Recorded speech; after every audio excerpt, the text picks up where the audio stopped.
Assalomu alaykum kanal muxlislari. Bugun sizlar bilan juda ham mazali, xamiri og'zida eriydigan somsa tayyorlaymiz. Mana bu somsani qarang.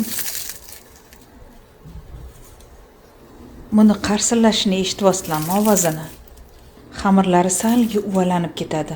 Mazza qilib yeydigan somsa bo'ldi. Albatta tayyorlab ko'ringlar. Kelinglar hozir birgalikda tayyorlaymiz. Demak, birinchi bo'lib xamir tayyorlab olamiz. 200 ml suv, 200 ml sut kerak bo'ladi. Xona haroratida bo'lsa bo'ldi. 1,5 choy qoshiqda tuz solamiz. 1 choy qoshiqda razrxlitel solamiz. Yaxshilab aralashtirib olamiz. Un solishga o'tamiz. Bizga 600 gram atrofida un kerak bo'ladi. O'rtacha yumshoqlikdagi xamir qoramiz.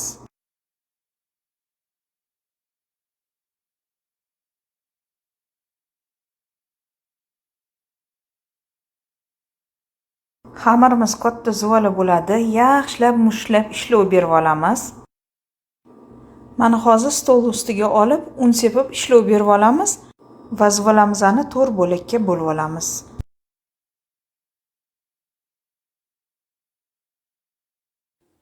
To'rtta xamir bo'lagini zuvala qilib tayyorlab olamiz. Paketga o'rab, birpas tindirishga olib qo'yamiz. Xamirni yarim soat tindiradigan bo'lsak, 15 minutdan keyin olib, har bitta zuvalachaga yana ishlov berib, yana paketga 15 minutga o'rab qo'yishimiz kerak. O'zingizlar bilasizlar, xamirga qancha ishlov ko'p bersa, yaxshi tinvasa, xamir yaxshi yoyiladi.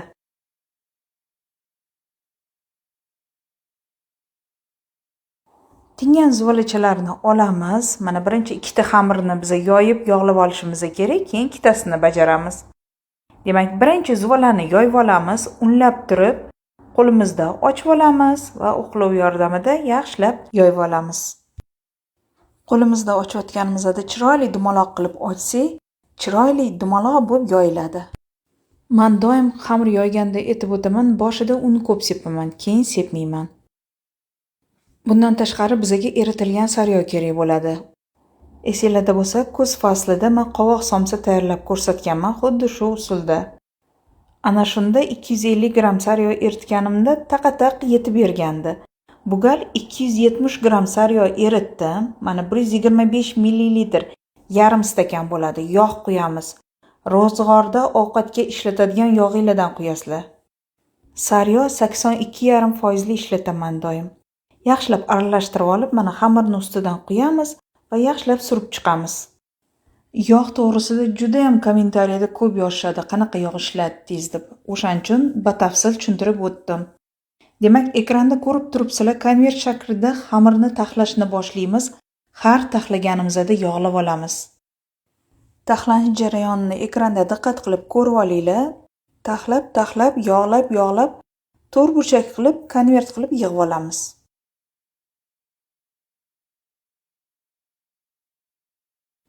Xamirni har buklaganimizda yog'laymiz.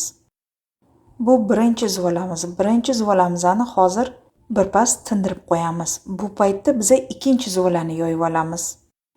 Xamir qazib qolmasligi uchun paketga o'rab qo'yamiz. Ikkinchi zuvalani ham xuddi shu tartibda qo'limizda ochib olamiz, o'qlov yordamida yoyib olamiz. Kechagina komment o'qidim. Kommentda yozilgan: sariyogga yog' aralashtirib ishlatsa o'xshamasa kerak deb o'ylardim. Sizni retseptingiz bo'yicha tayyorlab ko'rdim, juda ham o'xshab chiqdi. Xamiri mazali chiqdi deb yozibdilar. Shuning uchun sizlarga ham ikkilanmasdan tayyorlab ko'rishinglarni tavsiya qilaman. Bu xamirni ham mana yog'lab olamiz. Bu xamirni yog'lab olganimizdan keyin boya tindirishga olib qo'ygan konvert xamirimizni o'rtasiga joylashtiramiz. Xamirni bu cheti bilan yopamiz va yog'lab olamiz.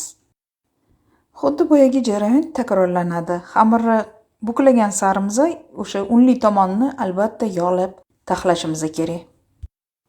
Keyingi ikkita zuvalani ham xuddi shunaqa tayyorlab olamiz.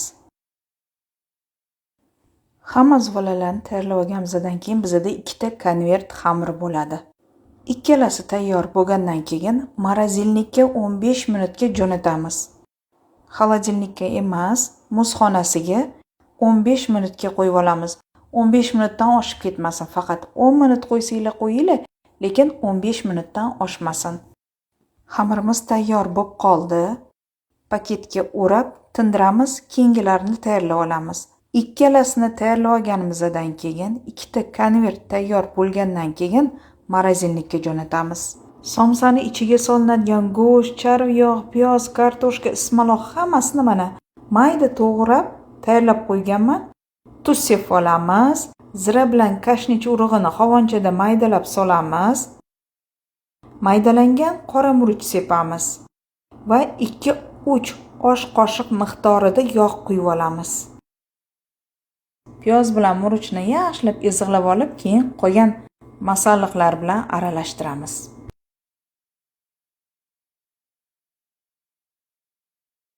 Demak, somsamizning nachinkasi ham tayyor bo'ldi. Endi xamirlarga qarashga o'tamiz. Xamirlar 15 minutdan morozinlikda turib oldi. Hozir birinchi konvert xamirimizni olamiz, yoyishni boshlaymiz. Unlab olamiz, jova yordamida to'rtburchak shakl berib turib yoyamiz. Unni faqat boshida sepamiz, keyin un yedirilib ketishi kerak. Somsa tugatganingizda uni ko'p bo'lsa yopishtirishga qiynalasizlar. Mana xamirni yoyib bo'lib qoldim. O'sha yoygandan keyin hozir xamirni bo'laklarga bo'lib olaman. 12 sm ga 12 sm hisobida kesib olamiz. Yoyayotganingizda shuni hisobini olib turib yoyinglar. Somsani nachinkalarini joylashtirib chiqamiz. Ikkinchi konvert xamirimiz xona haroratida, o'sha xonada tinib turadi, lekin paket o'ralgan bo'lishi kerak. Hozir esa somsalarni tugishga o'tamiz. To'rtburchak shakl berib turib tugib olamiz. Tugayotganingizda orqasini yaxshilab yopishtiringlar, o'sha xamir ulangan joyini. Ekranda sizlarga bir necha marotaba ko'rsatib beraman tugilish jarayonini. Bilasizmi, o'zi to'rtburchak shakl berib turib tugish juda ham oson. Somsalarning shakli bir xil chiqadi. Hozir mana tushuntirib o'tay. Somsalarni ikki tomonni birlashtirdik. Mana keyingi tomonlarini cho'zib turib yopinglar. Yaxshi yopilsin. Ko'ryapsizlarmi, tez va oson. Xamir ham juda ham mazali chiqadi. Bu paytda duxovkani qizdirib qo'yamiz, demak olovni yoqib qo'yamiz. Tugilgan somsalarni pergament qog'oz solingan duxovka listiga terib chiqamiz.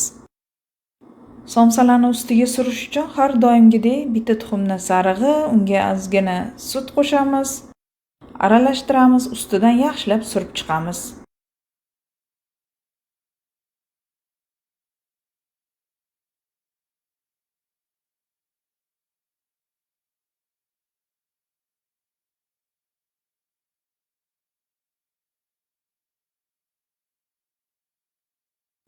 Tuxumni sarig'ini surib bo'lganimizdan so'ng kunjut sepamiz, qora sedani sepamiz. Somsalarimizni chiroyli qilib bezatib olamiz. Somsalarni qizib turgan duxovkada 190 gradusda qizarguncha pishirib olamiz. Chiroyli qizargandan keyin olinglar, oppoq qilib olib qo'ymanglar.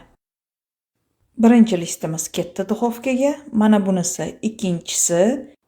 Bu listni ham pishirishga jo'natamiz. Vaqt o'tib somsalarni duxovkadan olamiz. Voy, mana buni rangini qarang, chiroyliligini qarang. Do'mboq somsalar tayyor bo'ldi.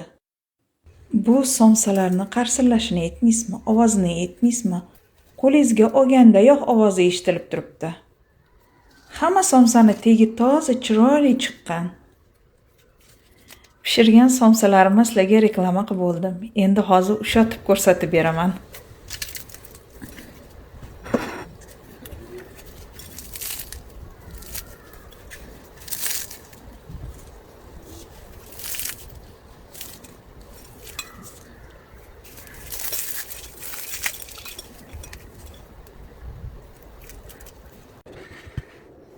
Shunday qilib azizlar, keyingi videolarimda g'oyibona ko'rishguncha Allohga omonat bo'ling, o'zingizni ehtiyot qiling.